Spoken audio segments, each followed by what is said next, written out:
Tapi ada satu kelapa yang belum sempat dipetik oleh si Yono ini, tapi kelapanya itu tuh sudah jatuh sendiri. Dan di situ Yono pun mendengar seperti ada suara tertawa namun samar-samar.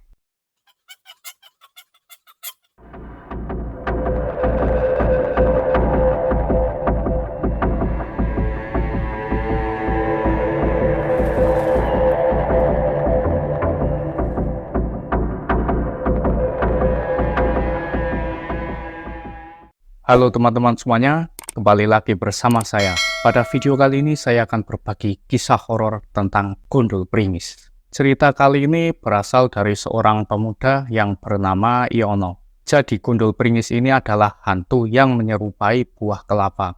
Dan ketika buah kelapa ini dipegang akan berubah menjadi kepala manusia dengan wujud wajah yang nggak karuan, terus kemudian ada suara tertawa atau meringis. Kisah ini banyak beredar di tanah Jawa, khususnya di Jawa Tengah dan Jawa Timur. Nah, kisah horor ini pernah dialami oleh seorang pemuda yang bernama Yono. Jadi si Yono ini anak muda yang sering dimintai tolong oleh warga setempat untuk memetik buah kelapa dan kemudian kelapa ini dijual. Dan si Yono ini mendapatkan imbalan uang ataupun kelapa itu sendiri. Tapi si Yono ini juga membeli buah kelapa yang masih di pohon atau istilah Jawanya itu ditebas. Ditebas yaitu artinya adalah memborong buah kelapa yang masih berada di pohonnya itu. Pada saat itu kebetulan si Yono ini sedang tidak ada orang yang menyuruh untuk memetik buah kelapa di desanya Yono ini. Karena buah di desa itu sedang sedikit.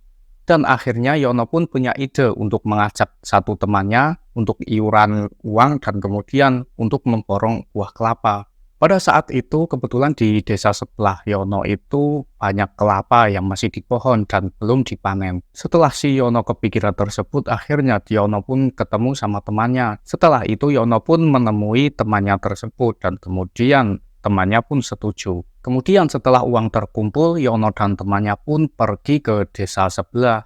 Di situ Yono dan temannya ini tujuannya untuk melihat-lihat kelapa yang masih di pohonnya itu untuk survei mana saja kelapa yang mau diborong, serta minta izin ke pemiliknya untuk diborong. Akhirnya Yono dan temannya ini dapatlah beberapa pohon yang boleh diborong. Nah, karena sudah dapat beberapa pohon yang mau diborong buah kelapanya, akhirnya Yono dan temannya ini pergi pulang lah. Dan ketika sedang perjalanan pulang, ketika itu ada bapak-bapak yang baru pulang berkebun itu menghampiri Yono dan temannya.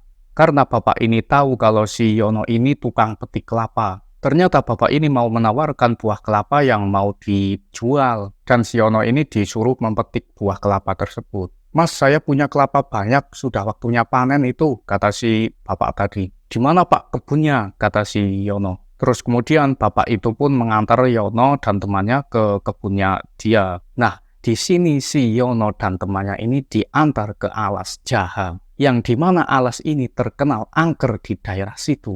Nah, pada saat si Yono dan temannya sampai ke alas itu, Yono pun kaget. Loh, ini kan alas jaha, Pak. Iya mas, nggak apa-apa, aman-aman aja. Tapi metiknya besok aja ya, karena sekarang waktunya sudah sore, kata si bapak tadi. Di sini Yono sebenarnya mau nolak, tapi karena di pohon itu benar-benar banyak buahnya, akhirnya rembukan dulu lah sama temennya. Dan temennya pun setuju, akhirnya Yono juga setuju.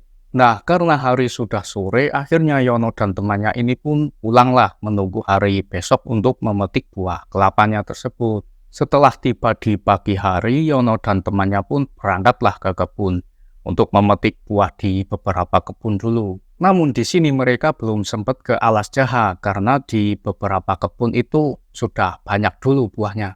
Karena buah di kebun lain sudah banyak dan keranjang pun sudah penuh, dan kemudian pada waktu itu kebetulan sudah hari di jam 12 siang. Dan Yono dan temannya ini akhirnya pulang dululah untuk istirahat. Setelah istirahat selesai di jam 2 siang, Yono dan temannya pun berangkatlah ke kebun lagi untuk memetik buah kelapa itu lagi. Dan di situ karena tinggal satu kebun saja yang belum diambil buahnya, yaitu alas jaha. Pada saat itu mereka berangkatlah ke Alas Jaha itu. Setelah mereka sampai di Alas Jaha, ternyata pemilik kebunnya ini sedang tidak ada di situ. Namun bapak pemiliknya ini kemarin itu sempat berpesan kepada si Yono untuk diambil buahnya saja. Ketika sampai di situ bapaknya nggak ada. Karena memang semuanya itu sudah dipercayakan kepada si Yono ini. Tanpa lama Yono dan temannya ini pun manjatlah pohon kelapa itu secara bergantian satu persatu. Nah, waktu giliran Yono memanjat pohon, disitulah Yono memetik pohon. Dan pada saat Yono memetik pohon itu, buahnya selalu dihitung. Berapa yang jatuh selalu dihitung, agar nanti pas di bawah itu nggak ada yang hilang. Tapi ada satu kelapa yang belum sempat dipetik oleh si Yono ini, tapi kelapanya itu tuh sudah jatuh sendiri. Dan di situ Yono pun mendengar seperti ada suara tertawa namun samar-samar.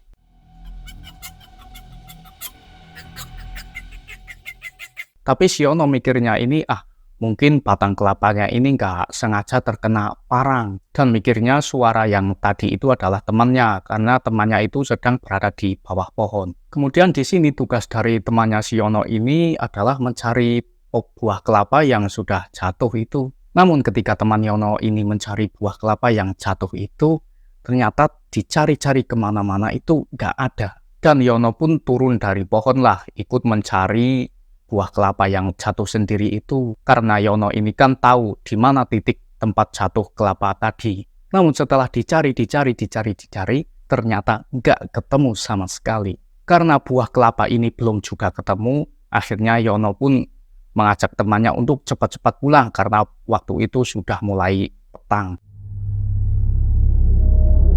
Dan di sini sebenarnya si Yono ini sudah merasakan ada hal yang nggak beres dengan kelapa itu. Kemudian setelah pulang ke rumah, akhirnya kelapa yang tadi dipetik itu dikupas dululah kulitnya. Agar ketika kelapa itu dijual, harganya lebih mahal dibanding yang belum dikupas. Pada saat ngupas kelapa, kebetulan waktu itu di malam hari, dan rumah si Yono pun berada di pojok desa. Jadi karena rumah si Yono di pojok desa, akhirnya nggak begitu berisik ketika ngupas kelapa itu. Karena pada waktu itu rumah tetangga si Yono ini memang sedang kosong. Jadi mereka itu ngupas di halaman depan rumah si Yono, dan itu ada halaman lantai depan rumah. Nah, sekitar jam 9 malam, teman si Yono ini pergi ke warung untuk membeli kopi. Dan sembari menunggu kopi datang, akhirnya si Yono pun buat air panas dulu di dapur.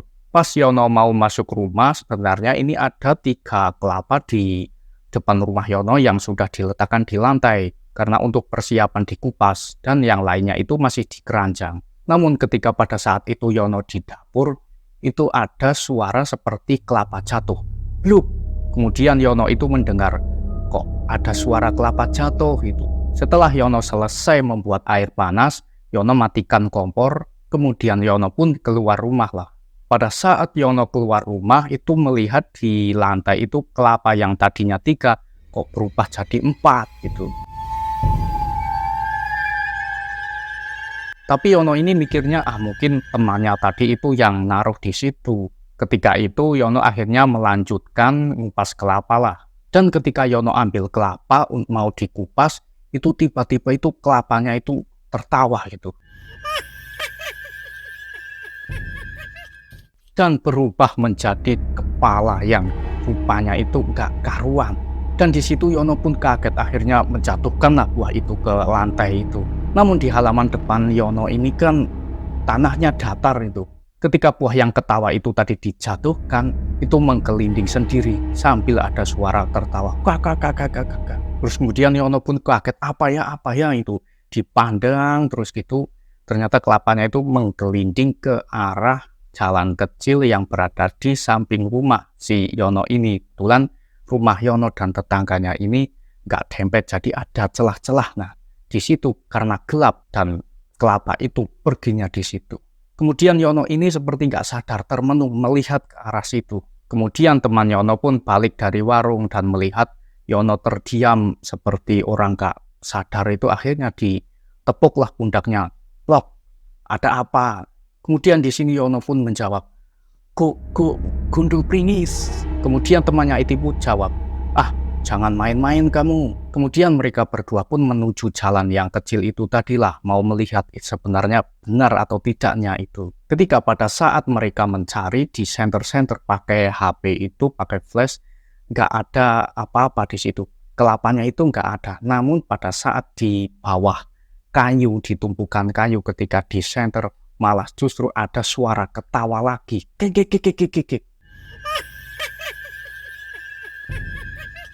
Akhirnya mereka terkejutkan, wah, gitu. Akhirnya lari pergi ke dalam rumah Yono. Dan di sini karena temannya ini takut mau pulang, akhirnya temannya ini pun nginep di rumah Yono. Setelah keesokan harinya, Yono dan temannya ini sebenarnya masih penasaran terhadap yang terjadi tadi malam itu. Lalu mereka pergi ke jalan kecil itu lagi, memengkok lagi, dan dicari-cari lagi kelapa yang hilang itu. Dan ternyata mereka menyadari bahwa itu benar-benar gundul pringis. Karena pada saat pagi-pagi itu dicari memang gak ada sama sekali kelapa yang di situ. Akhirnya Yono pun ingat, ini pasti yang kemarin kelapa yang jatuh sendiri pas waktu memetik di pohon yang di alas jaha itu. Karena pada waktu itu si Yono mendengar suara cekikikan ketawa waktu kelapa itu jatuh sendiri. Oke, begitulah teman-teman semuanya cerita kali ini tentang gundul pringis yang menjelma jadi kelapa.